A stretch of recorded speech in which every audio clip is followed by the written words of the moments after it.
This week in Jamaica Now, razor thin, the JLP less than a point from overhauling the PNP's lead in the latest opinion poll on the approaching general election. Carnival-like celebrations hit Jamaica's streets this week as 189 candidates are nominated for the September 3 contest. The JLP and the PNP face off in the first of 3 political debates on Saturday night, and 2 persons charged over the deadly gun attack on a policeman and his family.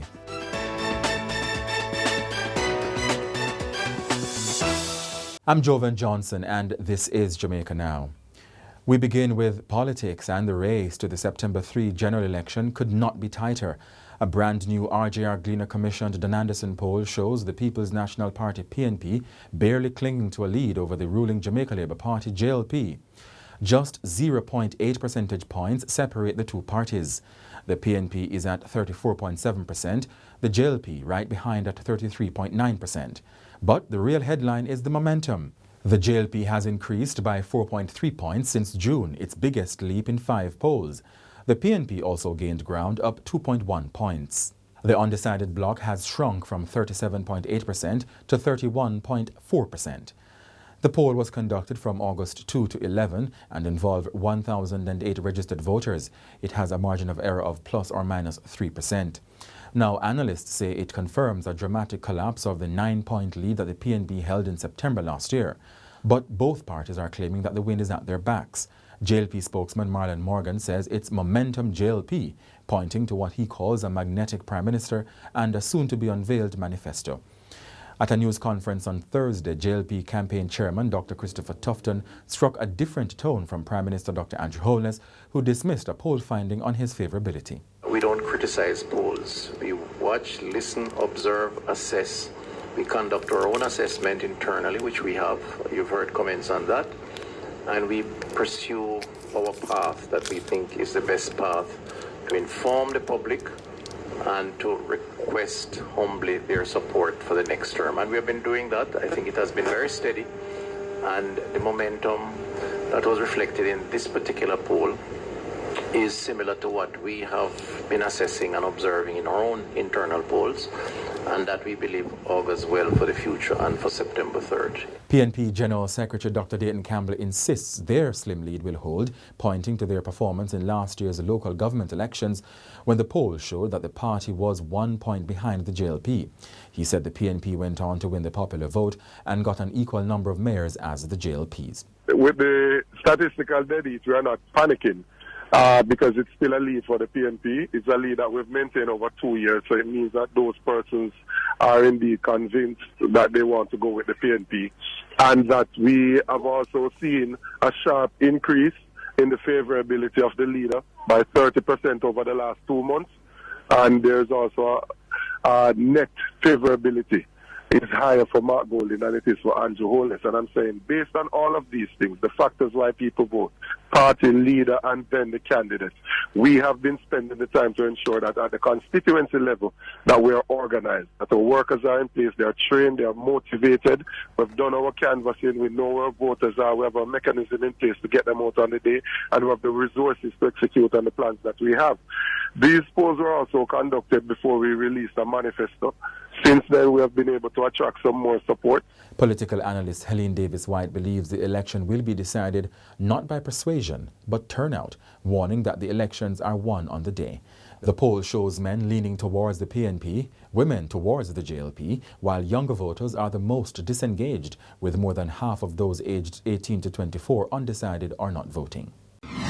And on Monday, Prime Minister Holness dismissed a poll result that shows him holding a slight 2-point favourability lead over Mr. Golding, 41% to 39%. He also rejected PNP President Mark Golding's claim that the opposition party has the momentum. They were speaking following their nominations for the September 3 general election. Mr. Holness in St. Andrew West Central and Mr. Golding in St. Andrew Southern. You know, the Don Anderson polls, for what they are worth, have not been very accurate. And I don't rely on them, and I wouldn't advise persons to rely on them either. The truth is, we have commissioned our own polls, and our polls show a scenario that is totally different from what is being painted or portrayed. We don't disclose our polls for good reasons. One of the things, of course, we don't want any complacency to set in. But we have done a poll of 23 seats, and we have used a very large sample, and so we are confident in what our polls have shown. A large sample doesn't necessarily mean accuracy, though, Pierre. Generally, the larger the sample, the more accurate. Well, put it this way, I think Jamaicans are seeing more of me, especially those that don't follow the politics that closely and so on and may not know much about me. Because we're in an election season now, the media is obviously paying a whole lot of attention to what we do, which we like, and more people are seeing who I am, and that has been reflected in the increase. And of course, on a net favourability rating, when you subtract the unfavourability from the favourability, I am significantly ahead of Andrew Holness. So that's a problem for him. The August RJR Gleaner commissioned Dan Anderson poll also shows that while Dr. Holness leads marginally in favourability, 37% of respondents now view him unfavourably, up from 30% in June. For Mr. Golding, unfavourability rose from 22% to 27%. Meanwhile, the Electoral Office of Jamaica has confirmed that 189 candidates were nominated to contest the general election. The JLP and PNP will each field 63 candidates, while the Jamaica Progressive Party has entered 47 and the United Independence Congress 7. 9 independents will also be on the ballot. Of the nominees, 136 are men and 53 women. Special services personnel are scheduled to vote on August 29. Meanwhile, Prime Minister Holness confirmed that the by-election he announced for the Seavert Gardens division in the KSAMC in his constituency for September 3 will not be held. He acknowledged that the law gives the mayor the sole authority to call a by-election. Kingston Mayor Andrew Swaby said he did not receive the resignation of Councillor Delroy Williams until August 11, although Mr. Holness announced the by-election on August 10. Several steps, including recording of the resignation during a meeting of the KSAMC Council, would have to take place before any date was announced. Mr. Williams will be representing the JLP in Clarendon Central in the general election. By-elections will be held in 3 other KSAMC divisions: Olympic Gardens, Chancery Hall and Denham Town. And it was a carnival-like atmosphere across the country on Monday as candidates marched with their supporters to be nominated. Here are some of the scenes.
Will pick up on Sunday as the JLP will head west for a mass rally in Sam Sharp Square in St. James, while the PNP will convene a mass rally in the central Jamaican parish of Manchester. The national political debates ahead of the elections begin Saturday night with a major change to the traditional format. For the first time, the Jamaica Debates Commission has introduced a new team structure for the economy debate, replacing the usual one-on-one clash between the finance minister and the opposition spokesman on finance. This year, 3-member teams from both the Jamaica Labour Party and the People's National Party will face off. The JDC says the decision, based on public feedback and data, reflects greater audience interest in team debates. Another adjustment is the removal of opening statements to allow more time for questions from journalists and the public. Now, tonight's debate will focus on social policy with issues such as education, crime, health and the environment. It's scheduled to start at 9 p.m. Jamaica time. The JLP's team includes Pernell Charles Jr., Kamina Johnson-Smith and Matthew Samuda, while the PNP will be represented by Damian Crawford, Raymond Price and Sophia Fraser-Binns. On Tuesday, August 26, the economy debate will see the PNP's Julian Robinson, Peter Bunting and Kisha Anderson square off against the JLP's Favour Williams, Dr. Christopher Tufton and Dr. Dana Morris-Dixon. The debates conclude on Thursday, August 28, with the much-anticipated face-off between Prime Minister Dr. Andrew Holness and Opposition Leader Mark Golding. Meanwhile, the Jamaica Debates Commission this week expressed disappointment over public comments about sensitive discussions regarding the arrangements for the election debates. The issue arose after the Jamaica Observer reported on objections by the People's National Party to certain journalists being part of the debate panel, suggesting that the information came from Jamaica Labour Party spokesman Abka Fitzhenley. The PNP later issued a statement alleging a breach of confidence and noted that the JLP had also objected to certain journalists. The Observer has since withdrawn the report, saying it was satisfied that Mr. Fitzhenley issued no such statement. In a letter to both parties' representatives, the Jamaica Debates Commission's chairman, Brian Schmidt, stressed that the talks were to remain confidential, noting that the Observer article contained private discussions and breaches could damage the reputation of named journalists. JLP General Secretary Dr. Horace Chang denied that his party issued any statement, insisting that all journalists who can add value should be allowed to participate. The JLP also said it did not initially object to any journalists. And in other news, Education Minister Dr. Dana Morris-Dixon is urging teachers not to focus on the zero in the government's wage proposal as fresh talks resumed with restive public sector workers. She was speaking on Wednesday at the Jamaica Teachers Association's 61st Annual Conference in Hanover. In relation to the wage negotiations, I say to you, President, it is a negotiation. And as the Prime Minister said, we are committed to giving you the best possible offer. Best offer. Now, as you know, I'm not Minister of Finance, right? So I'm going to tell you, right? So you do not need to look at that zero. Do not look at that zero. What we say to you is, we are ready. The Ministry of Finance is ready. The PM has said, as a former teacher, as a former Minister of Education, teachers deserve a good salary. He has said that, and he means it. And so as we go back to the table, President, I expect that we will be negotiating in good faith and that we will get to a position that you can come back to your teachers with, and that your teachers can feel that you have done them proud. And our commitment as government, our commitment is to give you the best deal. On Monday, JTA President Mark Malava warned that teachers could take industrial action if the government's four-year wage offer is not amended. It includes 0% for the first year and 2.5% increases in each of the following 3 years.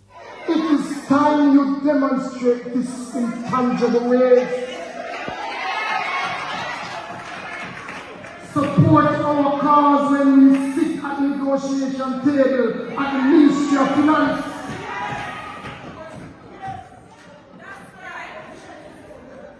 You are all fully aware that the cause that the teachers fight is a just cause.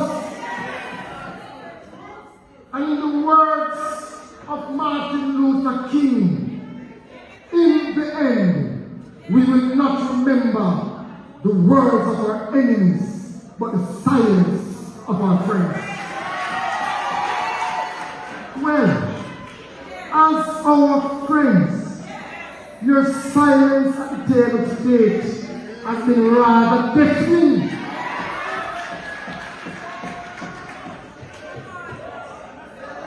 Now here's an unfortunate reality. Minister, yes. If we take industrial action now, it is you who will have to write a letter to the Ministry of Labour. Then we return for that meeting. Representatives from the Ministry of Finance will not be there. They will not be there. We will all have to be in that room together. As friends. All 9 inmates who escaped from the Constant Spring lockup in St. Andrew early Tuesday are now back in custody. Police say the last fugitive, a man accused of murder, was returned to custody early Thursday morning after being brought to the Yallas police station in St. Thomas by a relative. The other 8 were rounded up on Wednesday in a major island-wide operation spanning St. Andrew South, St. Catherine North and Trelawney. They include men charged with burglary and larceny, identity theft, rape, wounding with intent and a range of firearm-related offences. One escapee was held almost immediately after the breakout, which police say happened when the men cut open a section of the lockup.